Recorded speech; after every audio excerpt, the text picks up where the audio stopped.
Hi everybody and welcome. In today's video we are going to be changing the transfer case fluid on a 2019 3.6 liter Ram 1500. So just a couple things to look at on the truck before changing the fluid. Sorry for the wind noise here. You want to take a look at which transfer case you have. So here we have the auto 4x4 transfer case. So that's going to take a specific type of fluid as we're filling it up. A great way to verify that you're using the right stuff is to call the dealership directly and they can help you out with it. The fluid that I chose to use today for mine is the Redline MTLV fluid.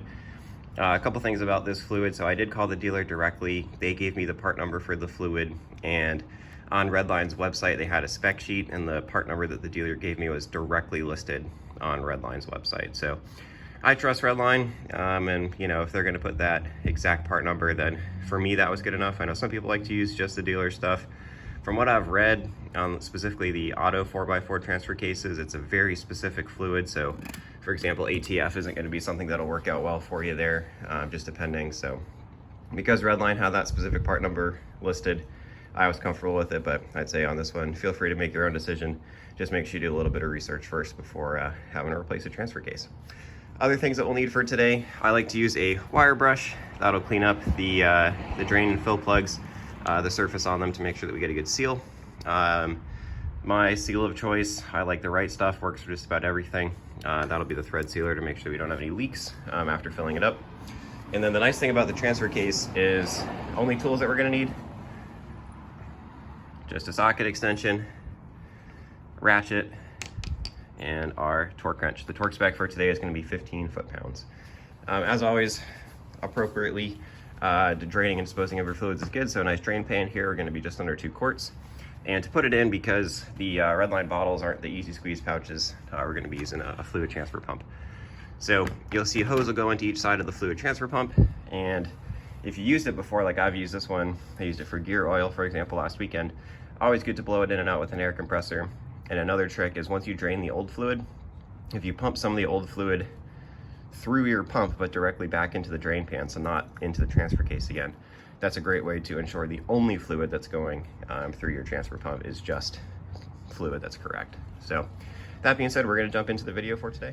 All right, everybody, so we're looking at the transfer case right now. Our fill plug is right up here and our drain plug is right down here. If you have the 3.6, you're going to see exhaust pipes are close to it, but still gives you enough space. It does get, you can see, a little bit more than a finger's width at the bottom of the transfer case here. So right now camera is actually mounted to the drive shaft, but hopefully we can get a decent view of both of these here. So torque spec is only 15 foot-pounds, so anticipating these ones should come off reasonably easily here. As always, we want to make sure that we are doing our fill plug first. That way we know that we can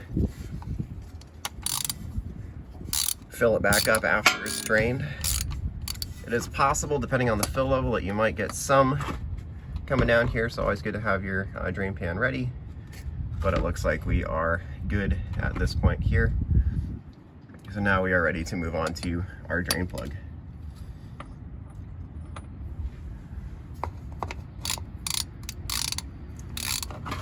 So I got that loose. Again, nice and easy here, only 15 foot-pounds. I like to bring the drain pan right up below it because you never know how far it's going to shoot out. And there we go. So you can see a rookie move there. Just drop the fill plug into the bottom, but not a big deal. All right, so we are going to let this drain and we'll take over from there. All right, everybody, so in this part of the video, we're going to focus on cleaning up these threads from the thread sealer that's currently on them, and then hopefully that'll get us in a position where we are ready to reseal. So first thing, as you can see here, quite a bit of junk, so just going to take it with the wire brush, going to get it nice and clean.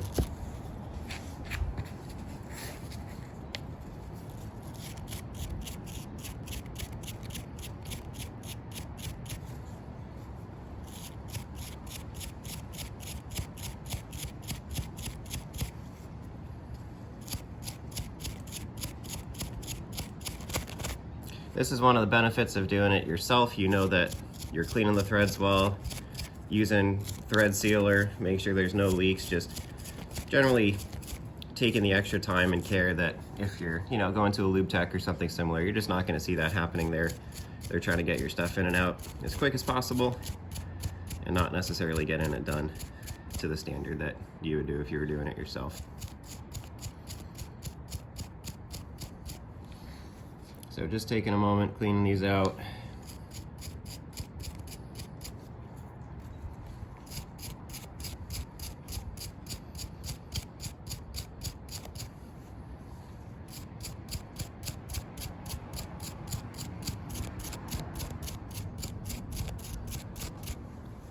And our goal here isn't to get these perfect, it's just to get it to a surface where your new thread sealer has something to mate to, and just to be able to provide that seal.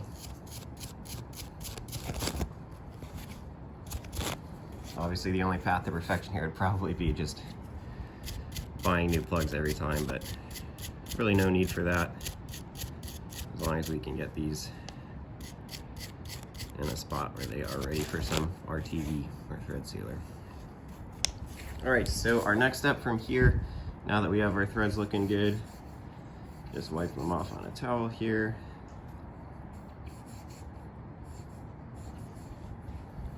Is we are ready to break out our thread sealer. We're not applying a lot of it. We are just trying to get just enough on there so that we can get a good mating surface. That is our goal.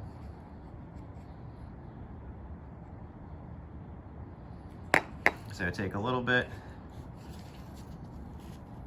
and we are just going to spread it a thin layer right around our threads like so. And we can see that should make a good seal for us.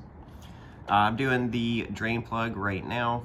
We'll do the fill plug after everything's in there because this Permatex Right stuff does seep pretty quickly. So we'll be back in just a moment. All right, so we've given our transfer case some time to dry and get all the fluid out of it. We see just a touch of a drip here or there, but not a big deal. So we are going to put our drain plug back in.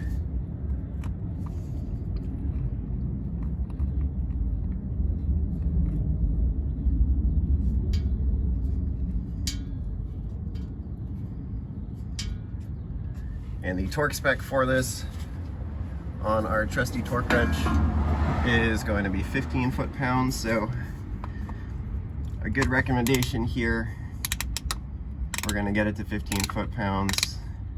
Never want to go too heavy. If it doesn't feel right, always get to back off just to be safe. But we'll see if we can get to that click. And there it is. Nice click at 15 foot-pounds. So we are good. Gonna clean up this area one last time. Our thread sealer is set in here, give it a moment, and then we are ready to begin pumping in our new fluid.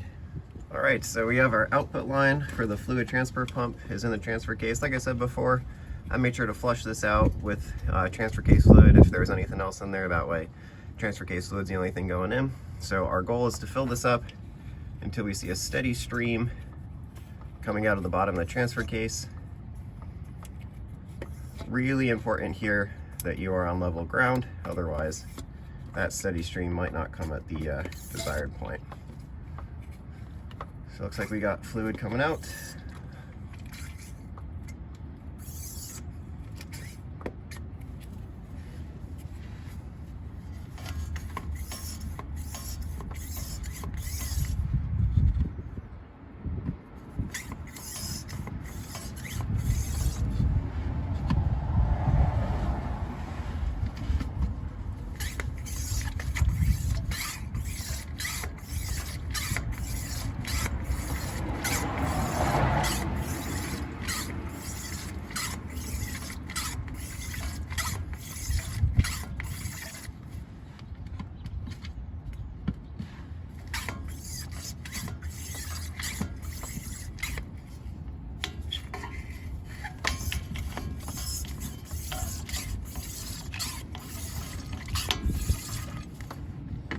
We're getting to the bottom of our bottle here.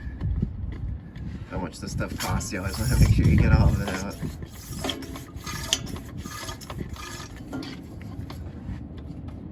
All right, so that's our first quart. Ready to start quart number 2 now. Probably won't use this full second quart. So this is where we're gonna take our time and wait for our steady flow out of our fill hole, and that's when we'll know.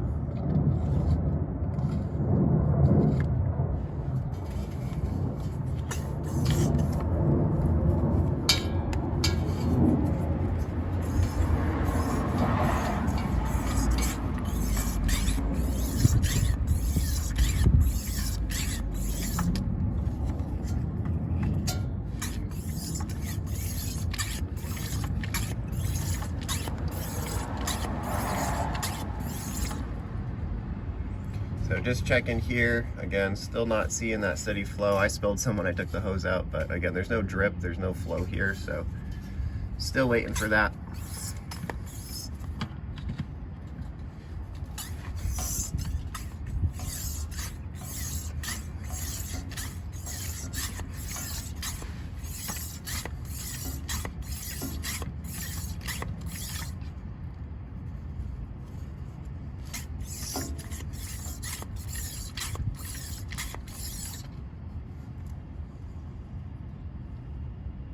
Getting closer.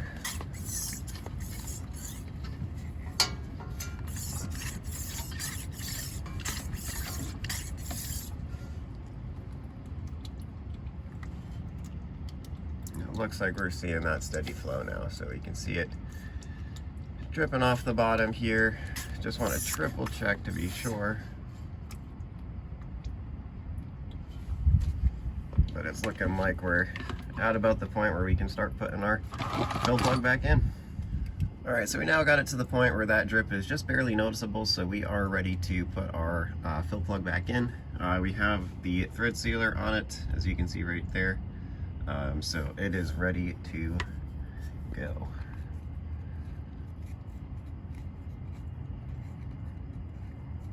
So getting it hand tight, we have our torque wrench ready at 15 foot-pounds.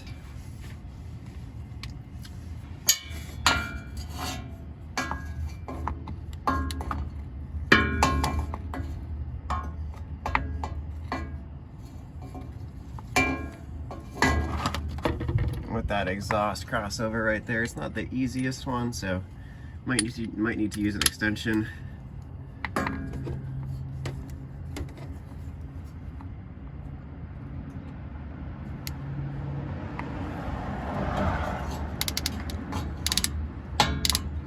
It can be tricky with these torque wrenches. They're definitely a little bit longer.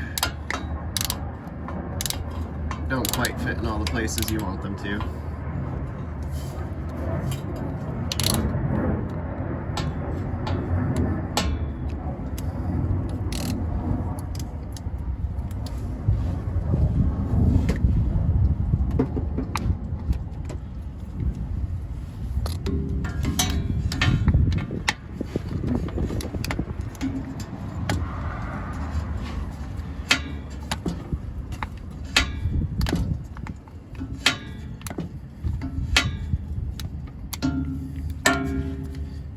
Honestly, might need a longer extension for this.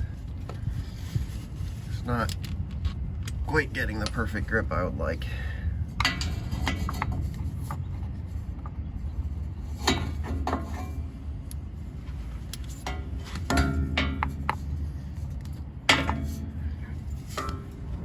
So back at it with the longer extension.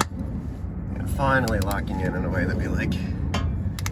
Always get a double check. It stinks having to crawl out front of the truck and get something, but worth it to get the procedure correct. All right, so let's see. Wait for that click. 15 foot-pounds we're set at, and we just got it right there. So always get to triple check. We got our thread sealer. We're torqued to spec. We are properly filled with fluid, and that should lead us about to the end here. Just bringing in our paper towel and cleaning up our surface.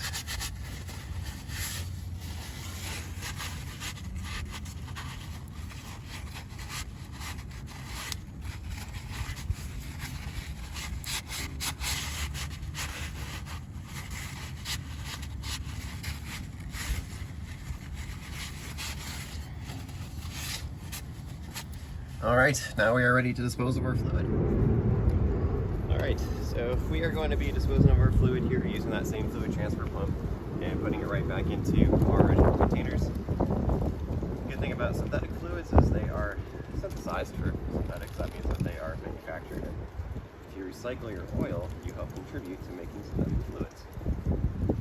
So what that means is, by doing this recycling, manufacturers can use your old oil, refine it, and then give it back to you for a cheaper price as a result. So I like doing it this way, less mess. I always find pouring in funnels just never goes the way that you want it to.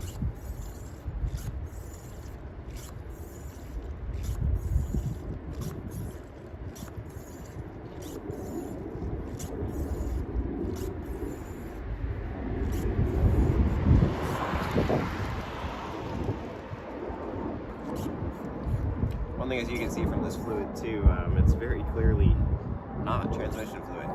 So if you have that auto transfer case and you're putting transmission fluid in there, you see very different colors, different properties between the two. So just something to consider as you're filling these up. The redline fluid that I put in there is basically the same color. I don't really know if that means anything or not, but I made sure my part numbers matched, and I'd encourage you to do the same. There. So one knock on these redline bottles is they don't have that little fill mark on the side, so it's hard to tell when you're getting close.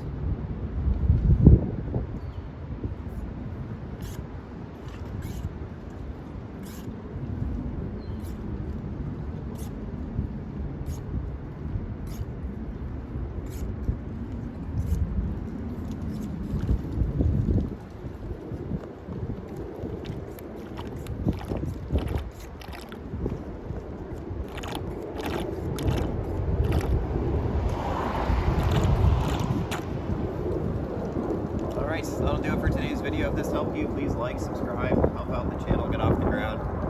Anything that you can do for likes or subscribes, it definitely helps on my end. So thanks for watching.